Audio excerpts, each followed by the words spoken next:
Hello guys and welcome to AMCAT Registration Masterclass. Just to let you know, there have been a few recent changes in the AMCAT registration process. And in this video, we'll talk about two most important things that you need to keep in mind before taking the AMCAT test and while registering for Concentrix Advisor Customer Service non-voice process. So this video is basically divided into two parts. जिसमें step 1 सबसे ज़्यादा crucial है और candidate सबसे ज़्यादा mistakes भी registration form में करते हैं. And as I said earlier, there have been a few updates and changes in the registration process. So I'll guide you through the correct way to register for AMCAT test, ensuring all the necessary information is correctly updated and that you assign the non-voice AMCAT test only and not anything else. And in step 2, we'll discuss the two most important factors that you need to ensure before taking the AMCAT test. और ये दो points इतने crucial हैं that I've observed that out of 10 AMCAT test takers, 8 gets rejected due to this issue only. Guys, आपको कुछ नहीं करना, just sit back and relax, and I will explain you everything from A to Z in next 5 minutes. By the way, there are quite a few ways to raise your profile for Concentrix interview. For example, you can either visit the company directly and apply as a walk-in candidate, or you may choose to apply online or ask a friend to refer you who is already working there, or apply through a job consultant, and so on. Right now, I'm assuming your application has been successfully forwarded to the company for the interview and you have received the registration link. Please keep in mind that you can register using either your laptop or a smartphone. Let's quickly move on to step 1 and learn the correct way of registering for the Advisor Customer Service non-voice process.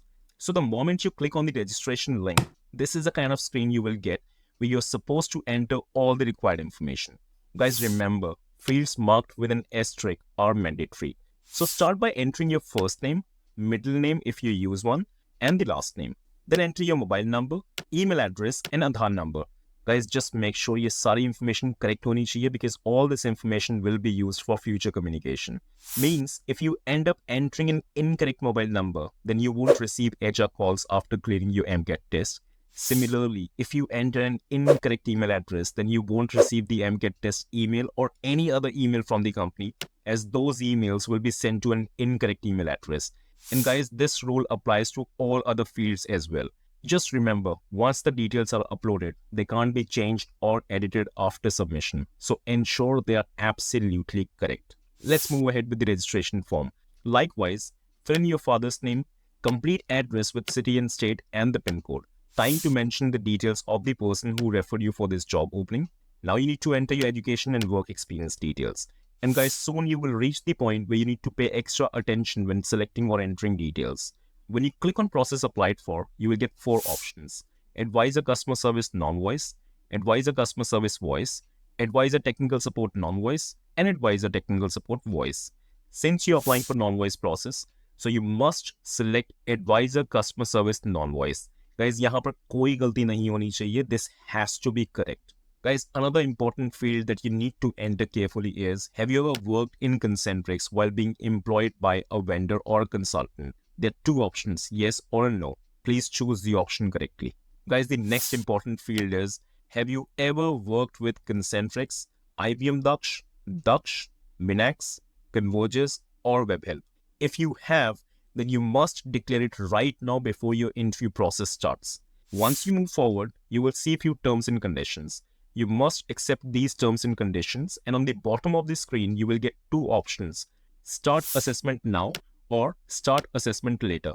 If you wish, you can click on Start Assessment Now if you want to take the test right away. Otherwise, choose Start Assessment Later. By the way, I recommend selecting Start Assessment Later as it gives you the required time to settle things and do the assessment as per your convenience. And after clicking on Start Assessment Later, shortly you will receive an AMCAT assessment email on your registered email ID. And since we have selected Advisor Customer Service non-voice during registration, you will receive the correct AMCAT test email. Guys, now it's time to discuss point number 2, where I want to highlight 2 important factors that you need to fix or ensure before taking the AMCAT test. Guys, I receive many comments and messages every day regarding various companies' assessments and interview processes, out of which I've identified 2 important questions that I thought of including in this video because I believe that these 2 points are very crucial and can literally change your AMCAT test results. Let me quickly go ahead and share both the questions with you. can I take the non-voice MCAT test on a mobile phone instead of a laptop? And the second question is it necessary to turn on the camera while doing the MCAT assessment? Or can I take the MCAT test if my laptop camera is not working? Well, to answer these questions, let me explain two important things, and after that, I would request you to decide for yourself whether you want to take the test on your laptop or a mobile phone. First thing first, there is no official document that says you must take the non-voice MCAT test on your computer only. This means one can actually attempt the test from their smartphone as well. However, neither the company nor I would recommend taking the test on your mobile phone due to a very high rejection rate. So out of 10 people who take the non-voice MCAT test on a phone, 8 are not able to clear the test, not because they score less, but due to another issue. In the non-voice MCAT, there is only one section where you have to write an essay for a certain number of words. So whatever you write on laptop, it's pretty obvious you will do the same on the phone as well. This means the score is not an issue. The problem is people get rejected due to proctoring issues.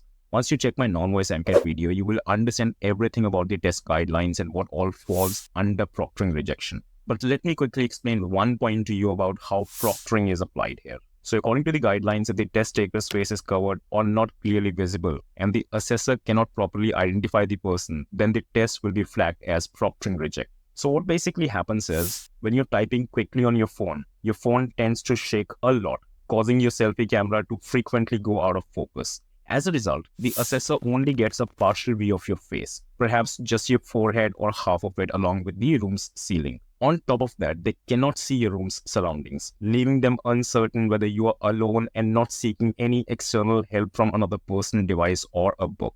That's why everyone, including me, recommends using laptop over a mobile phone because its screen doesn't shake, your entire face and room's surroundings are fully visible, and the assessor gets complete assurance that you have taken the test with full integrity. Well, finally, I understand that not everyone has access to laptop at times. Well, I've done my best to explain the policy and all the reasons for you to consider. Now I leave the decision up to you whether you still want to take the test on your mobile or computer.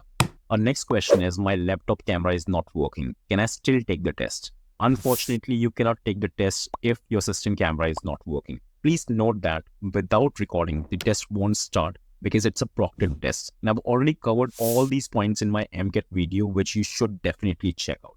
Let me quickly explain that in short. It's a recorded test, and your mobile or laptop selfie camera will record the entire session. After you're done with the test, it will be reviewed by an assessor to ensure that you haven't cheated and completed the test with full integrity. In a nutshell, if your device, audio, and video have any issues, it will fail the initial system check, and you won't be able to start and attempt the test at all. So my recommendation would be to arrange a system that has a working camera. Guys, in this video, we have learned how to properly register for MCAT test, but now it's time for you to face a bigger challenge, and that is to learn how to actually prepare and ace the MCAT test. So guys, on your screen, you will find a few important videos. Click on one of these videos and I'll start briefing you further.